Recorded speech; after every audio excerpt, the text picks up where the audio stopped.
अपने जीवन को पूरी तरह जिया, लेकिन न भगवान का डर था न नरक का, किसी चीज का कोई डर नहीं था।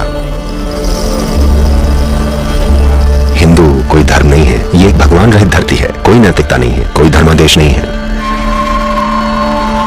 जिस पल आपने अपने शरीर और मन को अपनी उन्नति का सोपान बना लिया, आप एक हिंदू बन जाएंगे। ये सारी दुनिया के साथ होना चाहिए।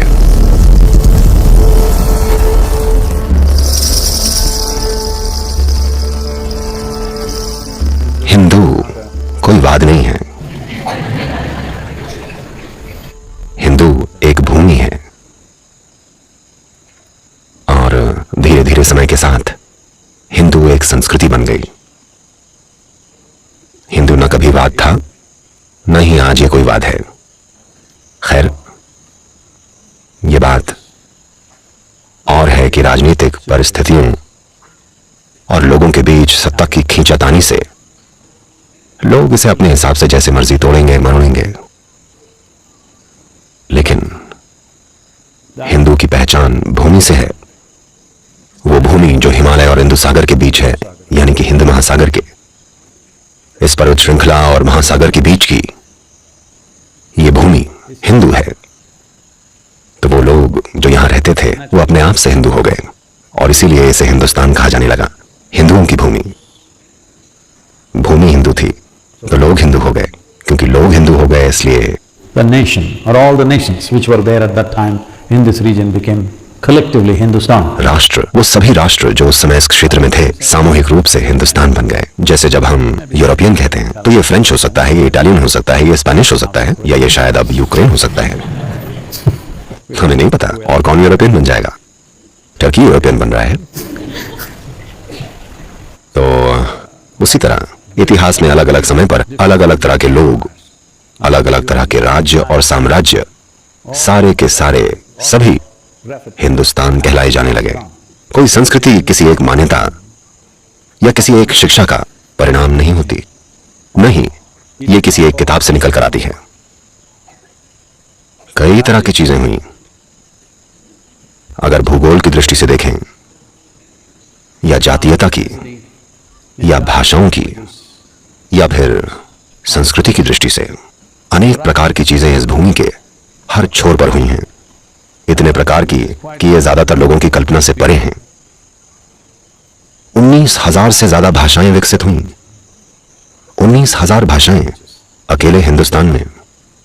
इसका मतलब है कि इतनी ही तरह की संस्कृतियां थीं, इतनी ही तरह के लोग थे, इतनी ही तरह का खाना पकता था।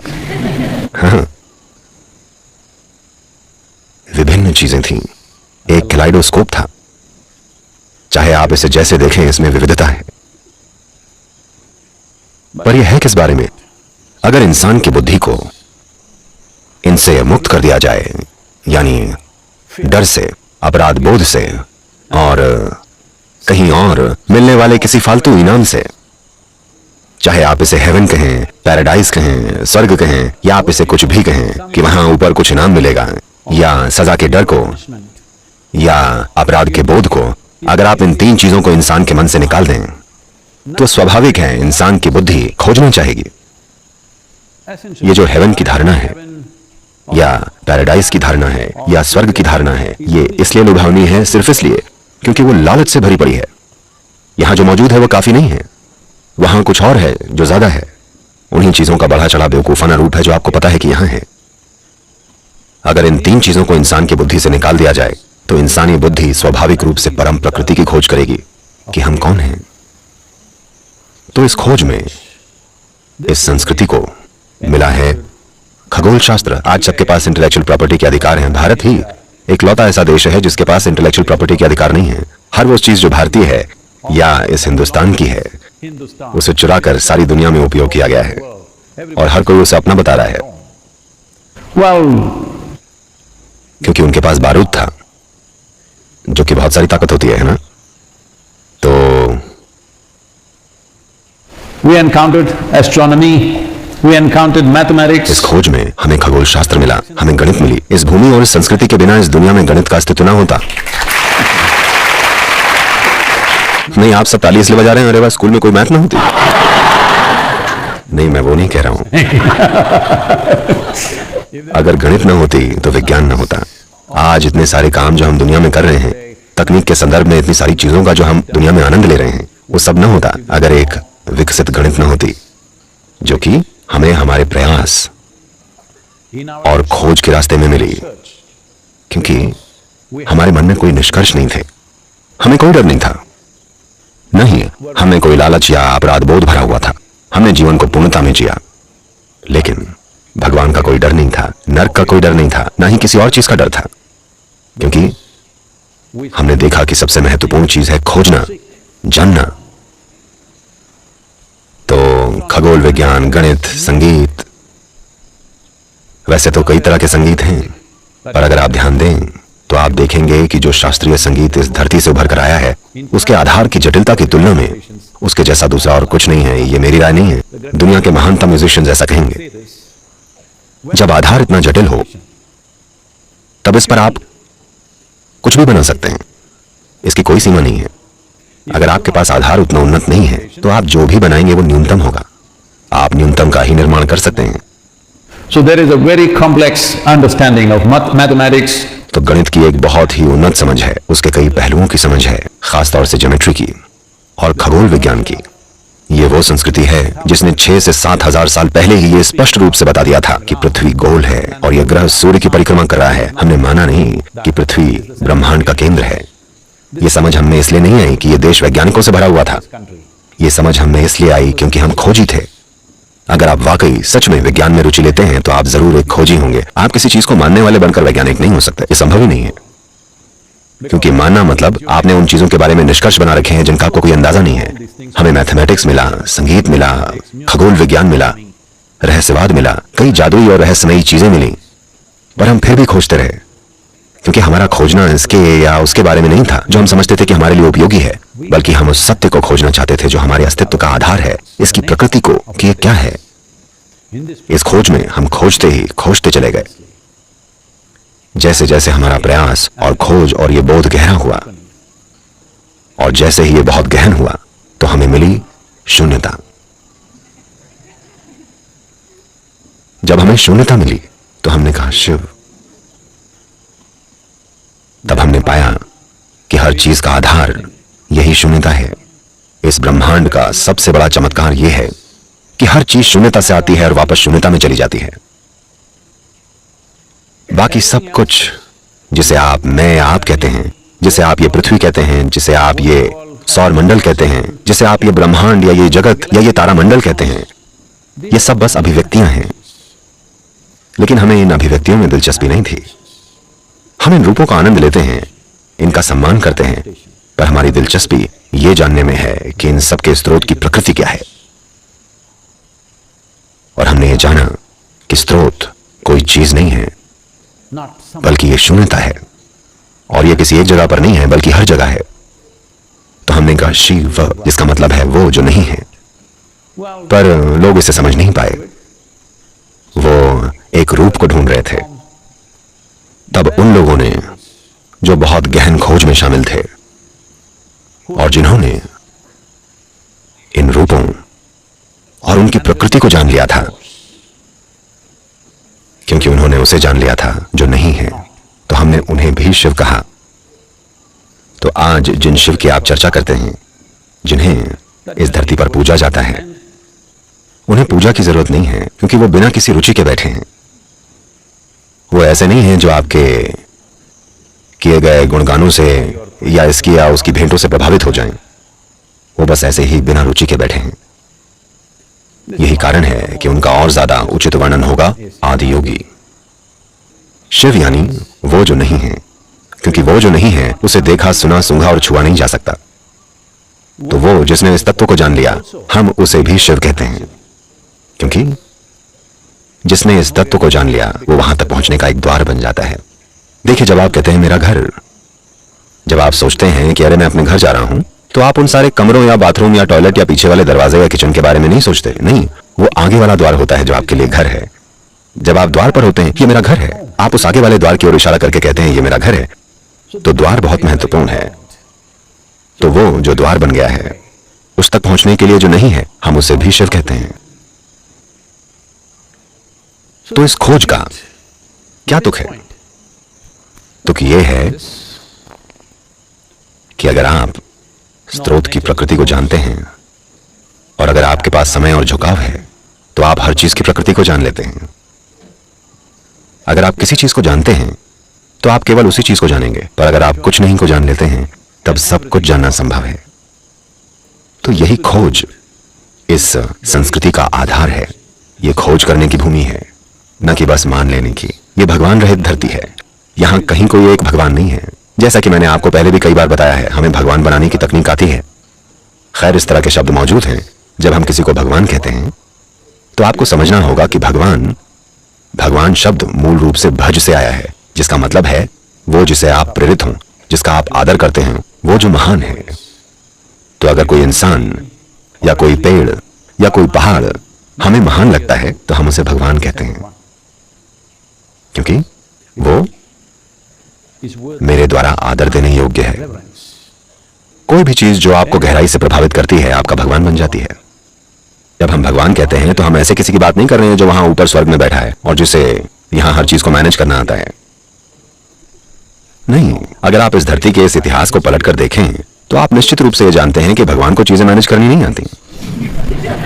हेलो, आप अपने जीवन को भगवान के हाथों में सौंप कर ये कहने को तैयार हैं कि जैसे आपकी मर्जी है कीजिए? नहीं, जो चीजें आपके हाथ में नहीं हैं उन्हें आप उनको देने के लिए तैयार हैं। जो आपके हाथ में हैं, आपका पैसा जरा मंदिर के बाहर फेंक कर आइए, मैं भी तो देखूं। no. जो आपके पास नहीं है वो जरूर आप। बहुत सारे लोग मेरे पास भी आकर कहते हैं, सदगुरु उसिर कुर्तुरु सदगुरु, उसिर उड़वेंडप्पा। इसका मतलब है सदगुरु मैं अभी यहाँ आपको अपना जीवन दे देना चाहता हूँ। सदगुरु, अरे नहीं नहीं नहीं, रुक जाइए, हम इसको अपने पास रखिए। अगर आप इसको वहां अपने पास रखें और फिर अपने आप को मुझे सौंप दें तो मुझे पता है उसका कैसे उपयोग करना है। अगर आपने जान दे दी तो मैं उसका क्या करूंगा? तो ये उस तरह की संस्कृति नहीं है, ये खोज करने वाली संस्कृति है। और जिस भी तरह से आप खोज करना चाहें उसका बड़ा सम्मान किया जाता है। आप इसे बड़े स्थायी और अच्छे ढंग से खोज सकते हैं या फिर पागलपन के साथ भी। चाहे जैसे भी आप खोजें, जब तक आप खोज रहे हैं इस संस्कृति को वो स्वीकार्य है। यहां इस देश में इसके बड़े ही व्यवस्थित तरीके हैं इस धरती पर, और साथ ही बिल्कुल वाइल्ड तरीके भी हैं। यहां अघोरी हैं, यहां तांत्रिक हैं, यहां तरह तरह के लोग हैं, क्योंकि यहां कुछ भी वर्जित नहीं है जब तक कि आप खोज रहे हैं। जब तक कि आपका उद्देश्य जीवन के अंतरतम को छूना है, उस जीवन को जो कि आप हैं, ये जानते हुए कि जीवन का मूल कहीं और किसी और गैलेक्सी के केंद्र में नहीं है, बल्कि जीवन का मूल हर जीवन के अंदर है। चाहे आप एक आदमी हो, औरत हो, जानवर हो, चाहे आप एक चींटी ही हो, जीवन का मूल भीतर है या आपके भीतर ही है। आपको बस इतना करना है कि उसे खोजना है। आपको बस इतना करना है कि उस तक पहुंच बनानी है। आपको इसका आविष्कार नहीं करना है, आपको उसे बनाना नहीं है, आपको बस उस तक पहुंच बनानी सीखनी है। जीवन घटित हो ही नहीं सकता जब तक कि उसका स्रोत उसके भीतर धड़क ना रहा हो, उसके बिना ये हो ही नहीं सकता। तो आज इंसान की बुद्धि अब पूरी तरह से तो नहीं, पर फिर भी उससे कहीं ज्यादा सक्रिय है, जैसे कि ये 500 साल पहले हुआ करती थी, या 300 साल पहले, या यहां तक कि 100 साल पहले भी। अब समय की रूढ़ियों से ये उतनी प्रभावित नहीं रह गई है। ये रूढ़िवादी नीतियां धर्म की हो सकती हैं, या हाल फिलहाल की प्रचलित राजनीतिक विचारधाराओं की हो सकती है, या फिर किसी स्थानीय फिलॉसफी की हो सकती है। समय समय पर इंसानों पर अलग अलग चीजों ने शासन किया है। यह पहली बार है कि मानवता के इतिहास में बुद्धि, इंसानी बुद्धि अब उतनी स्थान की रूढ़ियों द्वारा या हाली समय की विचारधाराओं द्वारा प्रभावित नहीं होती जितनी ये अतीत में हुआ करती थी। मुझे लगता है कि अगले 15 से 25 सालों में ऐसा और भी कहीं ज्यादा होगा, जहां इंसानों की मान्यताओं का सिस्टम बहुत ही कमजोर पड़ जाएगा। लोग केवल उस हद तक विश्वास करेंगे जितना जरूरी है। अभी से ऐसा हो रहा है। हेलो, केवल उस हद तक जितना जरूरी है, बाकी सब आपके हाथ में है। आप किसी पर विश्वास नहीं करते। मैं इसको बढ़ावा नहीं दे रहा हूं, पर यह एक अच्छी शुरुआत है।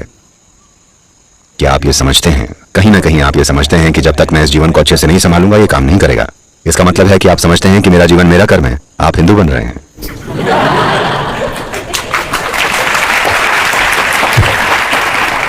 तो आपको ये समझना चाहिए कि हिंदू कोई वाद नहीं है, हिंदू कोई धर्म नहीं है, हिंदू जीने का कोई एक विशेष तरीका नहीं है, जैसा कि लोग बताने की कोशिश कर रहे हैं। हिंदू एक भूमि है, भूमि की वजह से लोग हिंदू हो गए, लोगों की वजह से सभ्यता हिंदू बन गई और सभ्यता की वजह से यह देश हिंदुस्तान बन गया। तो यह समझना जरूरी है कि जैसा कि मैंने पहले भी कहा है, अगर इंसान की बुद्धि को डर के प्रभाव से मुक्त कर दिया जाए, अपराध बोध के प्रभाव से मुक्त कर दिया जाए, या हद से ज्यादा लालच के प्रभाव से मुक्त कर दिया जाए, तब आप एक हिंदू बन जाएंगे। या हिंदू का शायद आपके मन के अंदर अर्थ बड़ा सीमित संदर्भ हो कि ये खास तरह के लोग होते हैं। नहीं नहीं, चलिए इसे ऐसे देखते हैं। इसको सनातन धर्म बोला जाता है। सनातन शब्द का अर्थ है शाश्वत। Dharma means not religion, dharma means the law. So the eternal law. What is the eternal law? धर्म का मतलब रिलीजन नहीं, धर्म मतलब नियम। तो शाश्वत नियम, शाश्वत नियम क्या है? देखिए, यहाँ बैठे हुए आप और मैं अलग अलग हैं। खैर, मुझे या तो वो दफना देंगे या जला देंगे, आपसे बहुत पहले। आप सब मुझसे बहुत छोटे हैं, लेकिन अगर 100 साल बाद भी उन्होंने आपको जलाया तो आप भी वही बन जाएंगे जो मैं बन चुका हूं। अभी अगर आपकी अभिलाषा वैसा बनने की है जैसा मैं हूं, तो वो एक अलग बात है। लेकिन जब हर किसी को वापस पहुंचा दिया जाता है तो हर कोई एक ही चीज बन जाता है बिना किसी समस्या के। तो ये एहसास कि हर चीज एक ही चीज से आती है, यह एहसास कि आपको मृत्यु के साथ होगा या अभी, यही एक बड़ा अंतर है। अगर आप में यह अभिलाषा है कि अभी हो, तो आप एक सनातनी हैं। आप अपनी शाश्वत प्रकृति को जानने की चाह रखते हैं। इसका मतलब है कि आप सनातन धर्म में हैं, किसी धर्म के चलते नहीं, किसी फिलॉसफी के रूप में नहीं। आप शाश्वत नियमों के तालमेल में हैं। केवल तब जब आप शाश्वत नियम के साथ तालमेल में होंगे, तब इस रूप की सीमाएं, इस व्यक्तिगत रूप की कई सीमाएं होती हैं, और इन सीमाओं से आप हमेशा पीड़ित रहेंगे। चाहे आपके पास कितनी भी संपदा हो, आप तब भी पीड़ित रहेंगे। चाहे आप अपनी जिंदगी में कुछ भी बन जाएं, आप तब भी पीड़ित रहेंगे, क्योंकि आपकी पहचान इस रूप से जुड़ी हुई है। आप इसके स्रोत को नहीं खोज रहे हैं। आप अब तक इस अस्तित्व की मूलभूत प्रकृति तक नहीं पहुंच पाए हैं, उस तक जो इसकी शाश्वत प्रकृति है। अब क्या मैं ये ज्ञान दे रहा हूं कि अरे आपके भीतर कुछ शाश्वत है, आप एक आत्मा हैं और ये होगा और वो होगा? नहीं, मैं कह रहा हूं कि आप ये समझें कि आप इस शरीर को इकट्ठा करते हैं और छोड़ देते हैं। एक बार आपको यह एहसास हो गया तो हर कमबख्त सिर में इतनी बुद्धि होती है कि वो ये खोजे कि ये है क्या। ओके, मैंने इसे इकट्ठा किया और एक दिन ये चला जाएगा, ये चीज है क्या? क्योंकि ये कोई कल्पना नहीं है, ये एक सच्चाई है। आपका अस्तित्व एक सच्चाई है। आजकल ये टेक्नोलॉजी वाले लोग साधुओं की तरह देखने की कोशिश कर रहे हैं, लंबे बाल हैं, जटाजूट में जुड़े हैं, है ना? वो सब साधुओं की तरह देखना चाह रहे हैं। ये अच्छा ट्रेंड है। वो सारे पहले के हिंदू साधुओं की तरह देखने की कोशिश कर रहे हैं। तो मूल रूप से पूरी तरह से एक भगवान रहित, फिलॉसफी रहित, अनैतिक, अनैतिक सही शब्द नहीं है, नैतिकता रहित, कोई नैतिकता नहीं, कोई धर्मादेश नहीं, कोई भगवान नहीं, कोई फिलॉसफी नहीं। ये किस तरह के घटिया लोग होंगे? इसका मतलब है आपको सृष्टि की बुद्धिमत्ता पर भरोसा नहीं है। आपको लगता है कि सृष्टि तभी अच्छे से चलेगी जब कोई मूर्ख इसे मैनेज कर रहा होगा। नहीं, सृष्टि बिना मैनेजमेंट के ही अच्छी है। बस इतना है कि जैसे कि मैंने पहले भी कहा है कि अगर इंसान की बुद्धि पर थोपे गए इन डर, अपराध बोध और लालच के मूल्यों का बोझ न डाला जाए, जिसे हर समय बढ़ावा दिया जा रहा है, तो वो स्वाभाविक रूप से अपनी शाश्वत प्रकृति की खोज करेगी। तो जिसे आप हिंदू सभ्यता कहते हैं, या बेहतर होगा कि हम इसे सनातन धर्म कहें, वो एक निर्भीक, अपराध बोध रहित, लालच रहित इंसानों का परिणाम है। तो ऐसा नहीं है कि हिंदू जीवन शैली की वजह से वो ऐसे बन गए, क्योंकि वो ऐसे थे, उसका ये परिणाम हुआ। ये सभ्यता उन गुणों का एक परिणाम है। लेकिन जैसा कि हम सब जानते हैं कि हाल के इतिहास में, इस भूमि पर, जब हम हाल के इतिहास में कह रहे हैं, हम 1000 सालों की बात कर रहे हैं, हाल के इतिहास में इस धरती को भयानक रूप से तबाह किया गया, जैसा किसी के साथ नहीं हुआ।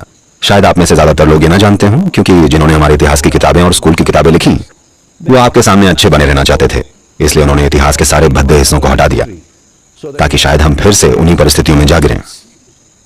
पर इस भूमि ने और यहाँ के लोगों ने भयानक अत्याचार देखे हैं। अत्याचार जो आमतौर पर दुनिया में की जाने वाली ऐसी तमाम बातों से कहीं ज्यादा गंभीर थे। दुनिया में जो हम सबसे गंभीर बातें करते हैं वो ये कि कैसे अफ्रीकियों को यूरोप वालों ने दबाया था, और कैसे एडोल्फ हिटलर ने दूसरे विश्व युद्ध के पहले के समय में वो सब जो किया था, और उत्तरी अमेरिका में मूल अमेरिकियों के साथ क्या कुछ हुआ था। पर इस भूमि में जो हुआ है, उसकी मात्रा और अत्याचार का स्तर दोनों इससे बहुत बहुत बहुत ज्यादा था। लेकिन केवल यही एक ऐसी भूमि है जहां 1000 साल के असहनीय अत्याचार के बाद भी हमने अब भी अपने होने के तरीके को संजो कर रखा है। ऐसा सिर्फ इसलिए हुआ क्योंकि हर चीज स्वाभाविक रूप से व्यवस्थित थी। क्योंकि यहाँ कोई एक धर्म नहीं था, यहाँ कोई एक मुखिया नहीं था कि अगर एक सिर काट दिया जाए तो सब कुछ ढह जाएगा। कोई एक विचारधारा नहीं थी, कोई एक किताब नहीं थी कि बस उसे जला दो और सब कुछ चला जाएगा। क्योंकि ये एक व्यक्तिगत खोज थी। वो आक्रमणकारी जो यहाँ आए, उन्होंने हर संभव चीज की। सारे नेताओं को मार दिया, धर्म गुरुओं को मारा, हजारों मंदिर तबाह कर दिए, लेकिन उन्हें यह नहीं पता चल पाया कि इसे कैसे मारे, क्योंकि ये हर किसी के दिल और दिमाग में बसा था। आप उसे नहीं मार सकते क्योंकि ये कोई फिलॉसफी नहीं थी जिसे सुधारा जा सके, ये कोई मान्यता नहीं थी जिसे तोड़ा जा सके। ये जानने की एक स्वाभाविक लालसा थी। इसका दमन करने का कोई तरीका नहीं है। मैं बार बार आपसे ये कह रहा हूं कि अगर आप इस मन को डर से, लालच से और अपराध बोध से मुक्त कर दें तो ये स्वाभाविक रूप से जीवन की परम प्रकृति को खोजेगा। क्योंकि इस तरह की चीज हजारों सालों तक स्थापित होती रही है, तो चाहे कितने भी अत्याचार हुए हों, उसके बावजूद भी ये जीवित रही है। ये इकलौती ऐसी भूमि है जिस पर इतने आक्रमण हुए, इतने प्रतिशोध के भाव से ताकत के साथ आक्रमण हुए, फिर भी इसने अपनी संस्कृति को बहुत हद तक आज तक बचा रखा है। नुकसान हुए पर यह बची रही, क्योंकि यह संस्कृति ऐसी संस्कृति नहीं है जो व्यवस्थित है। ये एक तरह की व्यवस्थित अव्यवस्था है, सोची समझी अव्यवस्था है। क्योंकि आप अव्यवस्था को नष्ट नहीं कर सकते, आप एक सिस्टम को नष्ट कर सकते हैं। हेलो, आप सिस्टम को नष्ट कर सकते हैं, आप एक अव्यवस्था को नष्ट नहीं कर सकते।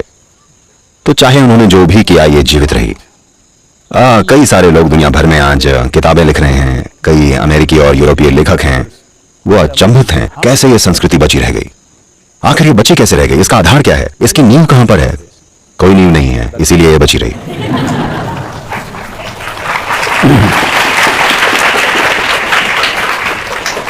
क्योंकि इसकी नींव हमारे विकास में है, इसकी नींव हमारे अस्तित्व की प्रकृति में है। नींव उसमें नहीं है जो हमने इंसानों के तौर पर व्यवस्थित किया था। ये एक चर्च नहीं है, ये किसी तरह का एक संगठन नहीं है, यहाँ कोई एक नेता नहीं है कि अगर आपने उसको मार दिया तो सब कुछ ढह जाएगा। जो मर्जी आए कीजिए। आपको ये भी नहीं पता कि ये है कहाँ, पर ये है।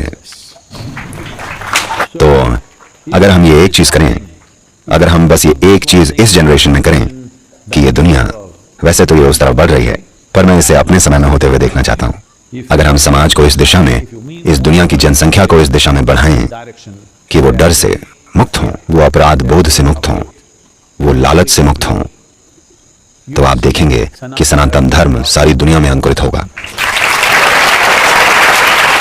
ये बात आपको समझनी पड़ेगी कि सनातन धर्म का मतलब ये नहीं है कि वो सब आपके मंत्र जपेंगे या सब लोग ऐसा करेंगे। नहीं, वो सब खोज करेंगे। बस इतना ही मायने रखता है, वो चाहे जैसे खोजें, उससे हमें मतलब नहीं है। Hello, We don't care how they seek, as long as they are seeking. वो कैसे खोजते हैं हमें उससे मतलब नहीं है, जब तक कि वो अपनी शाश्वत प्रकृति खोज रहे हैं, जब तक कि वो अपनी परम संभावना को खोज रहे हैं। हम उन्हें कहते हैं सनातनी, क्योंकि सनातन मतलब लोगों का कोई एक विशेष ग्रुप नहीं है। सनातन मतलब शाश्वत प्रकृति। तो हिंदूवाद क्या होता है? ऐसी कोई चीज नहीं होती है, कोई वाद नहीं है। लोग इसे बचाए रखने के लिए इसे वाद बनाने की कोशिश कर रहे हैं। यह दुर्भाग्य है, पर मुझे इसके बचे रहने का डर नहीं है। मैं सिर्फ एक रूपांतरण देखता हूं। कई लोग हैं सोचते हैं कि मैं उतना हिंदू नहीं हूं, क्योंकि मैं कोई पूजा नहीं करता, मैं कोई मंत्र जाप नहीं करता, मैं यहां वहां जाकर वो चीजें नहीं करता जिनकी अपेक्षा एक हिंदू से की जाती है। वो कहते हैं ये किस तरह के हिंदू हैं? तो क्योंकि मेरा जन्म इस धरती पर हुआ है, तो भौगोलिक दृष्टि से मैं एक हिंदू हूं, क्योंकि मेरी लालसा हमेशा से ही अपने अस्तित्व की परम प्रकृति को जानने की रही है। और उस वजह से मैं एक सनातनी हूं, ना कि उस वजह से कि मैं उनकी किसी फिलॉसफी का अनुसरण करता हूं। मैं चाहता हूं कि हर इंसान इसकी खोज करे, जो कि हमारी परम प्रकृति है कि हम कौन हैं। तब हर कोई एक सनातनी है। और यह मत सोचिएगा कि वो आपके धर्म में परिवर्तित हो रहे हैं, क्योंकि परिवर्तित होने के लिए कुछ है ही नहीं। कोई विचारधारा नहीं है, कोई फिलॉसफी नहीं है, कोई भगवान नहीं है, कोई भगवान की सेना नहीं है जिससे आप परिवर्तित होकर ज्वाइन कर लेंगे। बस इतना है कि इसकी अभिव्यक्ति से हटकर इसके स्रोत तक आपका ध्यान इस अभिव्यक्ति से हटकर स्रोत की तरफ चला गया है। इसका मतलब है कि आप एक सनातनी हैं, क्योंकि रूप या अभिव्यक्तियां हमेशा क्षणभंगुर होते हैं। ये एक पदचिह्न की तरह हैं, आज ये हैं, कल ये नहीं रहेंगे, पर वो स्रोत हमेशा के लिए है। So once your interest has shifted from the body to the source of what it is, तो जब आपकी रुचि शरीर से हटकर उसके स्रोत की ओर चली गई है, आप एक सनातनी बन गए हैं। आप शाश्वत प्रकृति को खोज रहे हैं। ये पूरी दुनिया में होना चाहिए, किसी धर्म की तरह नहीं, किसी फिलॉसफी की तरह नहीं, बल्कि एक स्वाभाविक लालसा की तरह, जो उसके परे जानने की है जो अभी साकार हो गया है, क्योंकि अभिव्यक्तियां, रूप कई सारे हैं और शानदार हैं, पर अगर आपकी पहचान अभिव्यक्ति से जुड़ गई तब आप इतने छोटे बन जाएंगे कि See, largely human beings don't even consider other lives as life. देखिए, आमतौर पर इंसान दूसरे जीवन को जीवन मानते ही नहीं है, केवल इंसान ही जीवन है। पर अब इसमें भी, अब 21वीं सदी में हम ऐसे हो गए हैं, हम सोचने लगे हैं कि आदमी और औरत दो अलग अलग प्रजातियां हैं। Hello? हमें नहीं लगता कि हम एक ही प्रजाति रह गए हैं, हम अलग अलग प्रजातियां हैं, क्योंकि आपको कुछ भी कहना होता है तो दोनों कहना पड़ता है। पर अब और भी प्रजातियां हैं। मैं यह किसी के तिरस्कार के लिए नहीं कह रहा हूं, मैं बस इतना कह रहा हूं कि हम बेवजह जीवन की एक सरल प्रक्रिया को जटिल बना रहे हैं। पहली बात तो यह कि बायोलॉजी बहुत सरल सी चीज है, इसका उद्देश्य बहुत सरल है और सीमित है। हमें बायोलॉजी को जटिल नहीं बनाना है। देखिए, जब हम कहते हैं कि आप एक सनातनी हैं, तो इसका मतलब यह नहीं है कि आप एक इंसान के शरीर को नकार रहे हैं या मनोविज्ञान को ही नकार रहे हैं। हम उनसे दूर नहीं भाग रहे हैं, हम बस उनसे ऊपर उठना चाहते हैं, बस। क्या ये सार्थक चीज है? हम उसे खारिज करने की बात नहीं कर रहे हैं, हम उससे दूर भागने की बात नहीं कर रहे हैं, हम उससे ऊपर उठने की बात कर रहे हैं, ताकि हम अपने शरीर और मन का वैसा उपयोग कर सकें जैसा हम चाहते हैं, ताकि हमारी बायोलॉजी ही हमें न खा जाए। पर ज्यादातर इंसानों के लिए उनकी शारीरिक जरूरतें और उनकी मनोवैज्ञानिक जरूरतें ही उनके जीवन का सारा समय खाए जा रही हैं, है ना? वो सारी जिंदगी अपनी शारीरिक और मानसिक चीजों को ही सेटल नहीं कर पाते। अगर वो 100 साल भी जिए तब भी वो वही चीजें करने के लिए तड़प रहे हैं। तो सनातन मतलब यह है कि आप अपनी शारीरिक अभिव्यक्ति के और मन की अभिव्यक्ति के ऊपर उठ गए हैं जो हमारे पास हैं, और यह बात हर अभिव्यक्ति या रूप पर लागू है। पर आपकी सबसे बड़ी रुकावट आपका खुद का शरीर और आपका खुद का मन है। अगर मैं आपको ऐसी जगह ले जाऊं, मान लीजिए मैं आपको ब्रह्मांड की सबसे महान और पवित्र जगह पर लेकर जाऊं और वहां सीढ़ियां हैं, पर आपने सीढ़ियों को ही रुकावट मान लिया, क्या किया जाए? आप एक त्रासदी हैं, है ना? हेलो, अभी बस यही तो हुआ है। ये शरीर, ये मन, इस स्तर की दिमागी क्षमता, ये भावनाएं, ये ऊर्जा, ये केमिस्ट्री, ये सभी सीढ़ियां हैं, और अभी ये आपको अपने जीवन की रुकावटों की तरह लग रही हैं। इन्होंने आपको रोक कर रखा है पूरी तरह। जीवन को गिरवी रख दिया जा रहा है सिर्फ शरीर की और मन की जरूरतों को पूरा करने के लिए। आप इसको जो मर्जी आए कह लीजिए, आप इसे धर्म कह सकते हैं, आप इसे परिवार कह सकते हैं, इसे शादी कह सकते हैं, आप इसे जो चाहे कह लीजिए, पर असल में जीवन को गिरवी रखा जा रहा है केवल शरीर की और मन की जरूरतों को पूरा करने के लिए। ये वो सीढ़ियां हैं जिन पर खड़े होकर आपको चढ़ना है और इनके परे जाना है, पर दुर्भाग्य से यही दलदल बन गए हैं। तो जिस पल आप अपने शरीर और मन को एक सोपान बनाकर इनसे ऊपर उठ जाते हैं, आप एक सनातनी हैं।